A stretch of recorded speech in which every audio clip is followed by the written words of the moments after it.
Everyone, welcome to learning spy floss. और आज हम लोग क्लास 8 का चैप्टर नंबर 8 स्टार्ट करने वाले हैं, विमेन कास्ट इन रिफॉर्म। सो बेसिकली ये चैप्टर विमेन के बारे में हमने ऑलवेज पढ़ा है कि विमेन ने कितना ज़्यादा स्ट्रगल मतलब अपनी लाइफ में देखा है, और उनके साथ कितने कितने गंदी चीज़ें होती थी, कितने कितने रिफॉर्म्स थे उनके लिए, है ना। तो आज हम उन्हीं रिफॉर्म्स को स्टडी करने वाले हैं। कौन कौन ऐसे ह्यूमन थे जो वुमेन के लिए उन्होंने फ़ाइट करा, और ऐसी कौन कौन सी वुमेन थी जो वो अपने आप के लिए वो फ़ाइट कर रही थी। So we will see that today. तो आपको अभी तक हमारे साथ बने रहना है, ठीक है। बहुत मज़ा आएगा इस चैप्टर को पढ़ने में, बहुत इंटरेस्टिंग चैप्टर है एक्चुअली। तो लेट्स बिगिन, राइट। सो पहला है, have you ever thought of how children lived about 200 years ago now days most. तो अभी ना यहाँ पर इस पूरे पैराग्राफ में ये अभी की बात कर रहे हैं। किसकी बात कर रहे हैं? अभी की बात कर रहे हैं। तो अभी तो आप देख सकते हो ना कि बहुत से लोग, बहुत सी गर्ल्स अभी स्कूल जाती हैं। अभी तो ये भी देखा है हमने कि बहुत सी गर्ल्स ने बहुत बहुत बड़ा बड़ा नाम भी करा है, राइट। और जब गर्ल्स या बॉयज़ बड़े हो जाते हैं तो वो गर्ल्स और बॉयज़ दोनों एक साथ पढ़ सकते हैं, राइट। ऐसा नहीं है कि गर्ल्स को छूट नहीं दी जाती है पढ़ने के लिए, बॉयज़ ही पढ़ सकते हैं, तो ऐसा नहीं है। यहाँ पर हम देख सकते हैं कि विडो भी इस टाइम पे रीमैरी कर सकती हैं, और चाहे वो कोई विमेन हो या मैन हो, तो वो वोट कर सकता है, अपने इलेक्शन में वो स्टैंड हो सकता है, राइट। और तो अभी ये सारी जितनी भी राइट्स बताएं कि मैरी कर सकते हैं, रीमैरी कर सकते हैं, और इलेक्शंस में लड़ सकते हैं, वोट कर सकते हैं, और सबको पढ़ने का वो है, अधिकार है।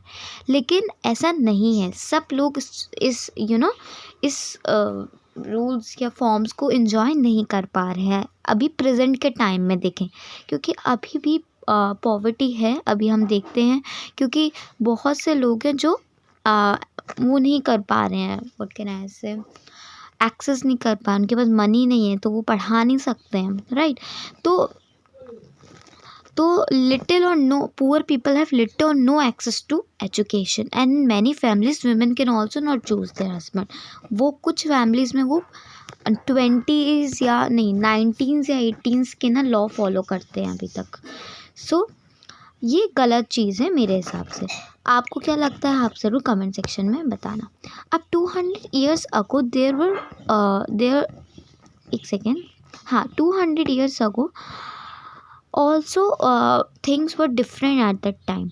बहुत साल पहले की बात है, क्योंकि क्या होता था कि तब उस 200 ईयर्स में बहुत से ऐसे लोग थे जो कि क्या कहते थे, बहुत सारे गंदे रिफॉर्म्स बनाए थे ब्राह्मण्स ने, जैसे कि, तो उन्होंने ये रिफॉर्म बनाया था कि जो छोटे छोटे बच्चे होते हैं तो उनको ना मतलब मैरी करा दिया जाता था बॉयज़ से अर्ली एज पे।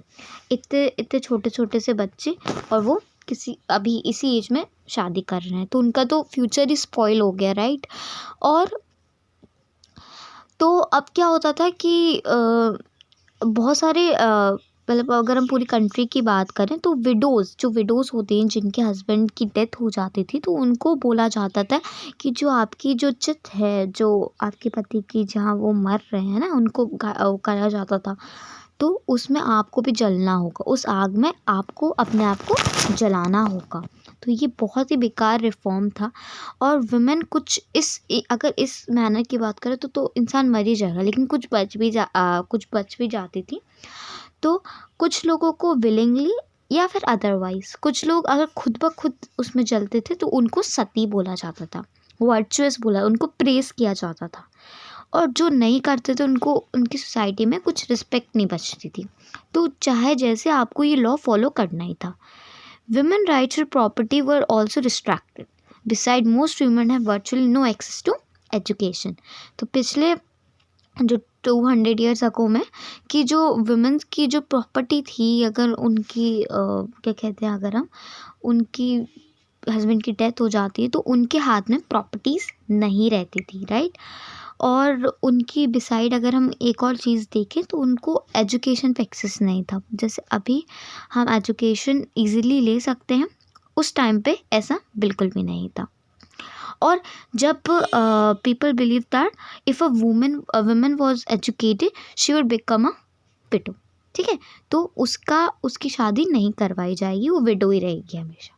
तो ऐसा माना जाता था कि अगर वुमेन एजुकेट हो, कुछ कुछ पार्ट्स में से माना जाता था कि वुमेन अगर एजुकेटेड हो जाती है तो वो एक विडो बनेंगे, उनके साथ कोई शादी नहीं करेगा। तो ये बहुत गंदा रूल था। तो अब यहाँ पर बोला जाता है difference between men and women were not only once in society, right.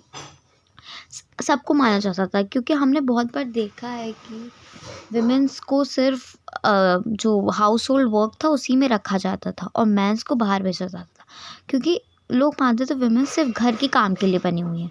तो ऐसे ही जो हमारे ब्राह्मण्स थे उन्होंने सोसाइटी में भी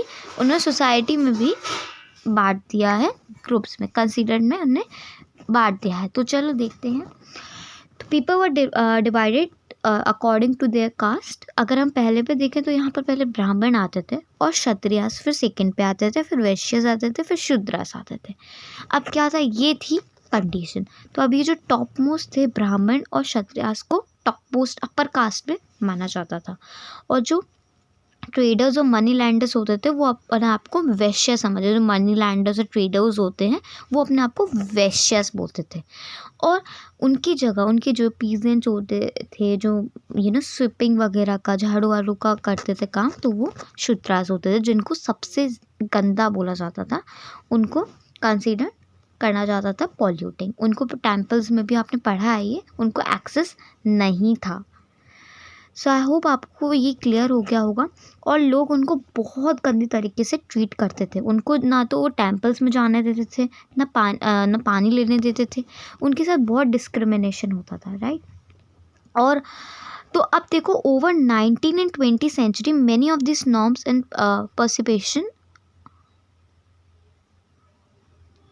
precipitation slowly change. Let us see how it happened. तो चीज़ें बदलती गई, राइट। चीज़ें अब कभी ना कभी तो ये लॉज वगैरह हटेंगे ही हटेंगे, क्योंकि ब्रिटिश का रूल था उस टाइम पे, राइट। तो अभी हम देखते हैं वर्किंग टूवर्ड्स चेंज। अब सोसाइटी में चेंज लाने की बारी आती है।